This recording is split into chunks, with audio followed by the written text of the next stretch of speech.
Welcome once again to Lehto's Law. Here's Steve Lehto. Did a story a couple days ago about somebody buying up land in California around an Air Force base. It was all very mysterious because nobody knew who was behind all the land purchases.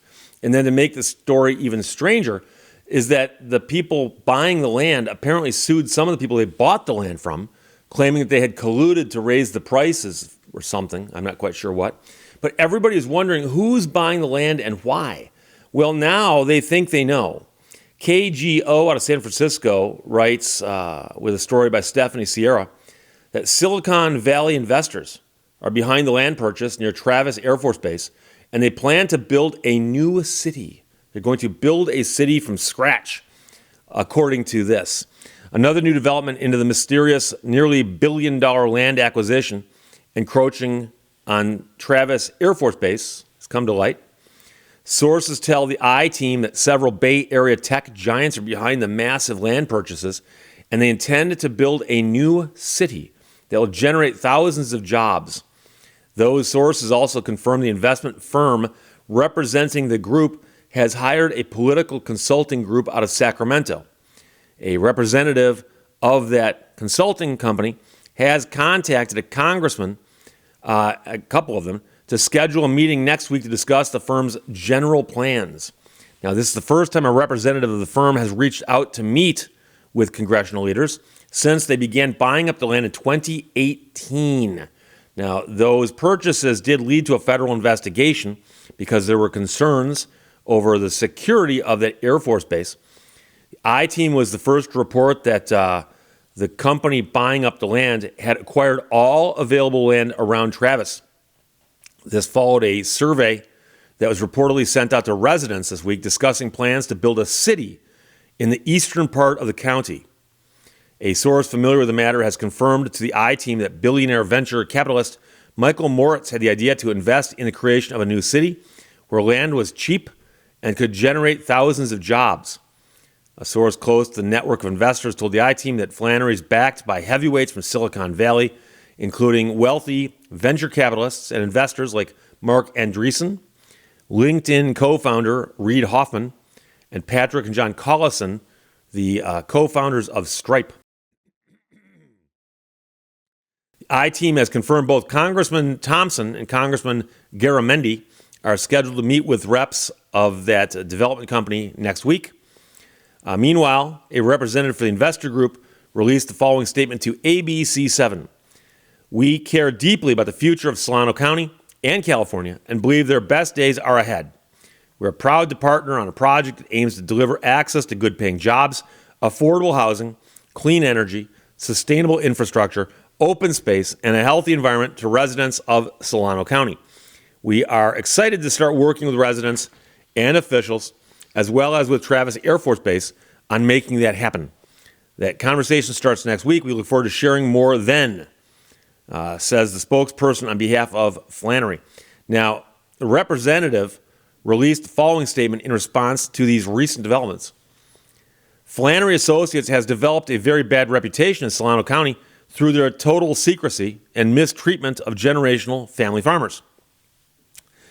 They spent nearly $1 billion forcing families off the land, and if they intend to build a mega city, they have a long way to go to establish trust in the community. The proposal of a megacity must answer legitimate community concerns about the transportation, water, sanitation, and environmental impact. My primary concern has always been the operational security of Travis Air Force Base, which is a critical element in our national security. Having purchased land on 3 sides of the base, they must come forward with specific plans and assurances that their development proposals will in no way degrade the operation of or erode security at the base. Now, I don't have a dog in this fight. And I stand back and watch something like this develop, and I go, that's an interesting concept. What if somebody actually said, you know, we've got some cities that have troubles over here, and there's problems over here, and you know, what if we started a city from scratch? What if we literally just found a big piece of land that we got control of and planned it from day one, brand new city where we can do everything right? It's not going to have 20-year-old infrastructure. It's going to have brand new infrastructure. All of it, literally all of it. That's a fascinating concept. And I assume these guys with money have done the math on this and said, gee, what will it cost to build a city from the ground up? And then how do we start getting our money back out of that? How soon will the returns be? And will the returns make it worthwhile? And so if people are getting involved on this level with that much money, I'm betting they've done the math on this. However, has it ever been done on this scale here in America before? I don't know that it has. So it'll be interesting to watch. But a couple of things I have to point out about the statement of the representative, and I'm not arguing with him, but I'm simply pointing these things out. He says they developed a bad reputation through total secrecy. Well, you have to understand that if you're buying up land, you kind of want to do that secretly for fear that people say, hey, everybody, they're buying up land. That would drive the price up, okay? Now, they do say with their mistreatment of generational family farmers, I don't know enough about this to know if they've been mistreated, because if somebody comes and knocks on your door and goes, do you want to sell? Well, if you negotiate with them and you sell to them, it seems to me that that would be a good transaction. However, if they did anything beyond that, then that might be an issue. But we do have to say, and I agree with this, because they've got to go a long way to establish trust in the community. And yes, obviously, if there were ruffled feathers, you can unruffle them now. But he says they've got concerns about transportation, water, sanitation, and environmental impact. And of course, when they plan this stuff, there's going to be laws they've got to abide by regarding how much of everything you need out there. And different departments of the state or the county will come in and make sure it's all being done correctly. At least that's the theory. So I am curious about this, because they don't say how big the city is going to be in terms of how many, for instance, new homes will be available there. How many housing units? Are we talking about 1,000, 10,000, 50,000? And also, obviously, anything they build there is going to be in competition with stuff nearby. Not the Air Force Base, unless this place has its own Air Force Base. But other towns nearby.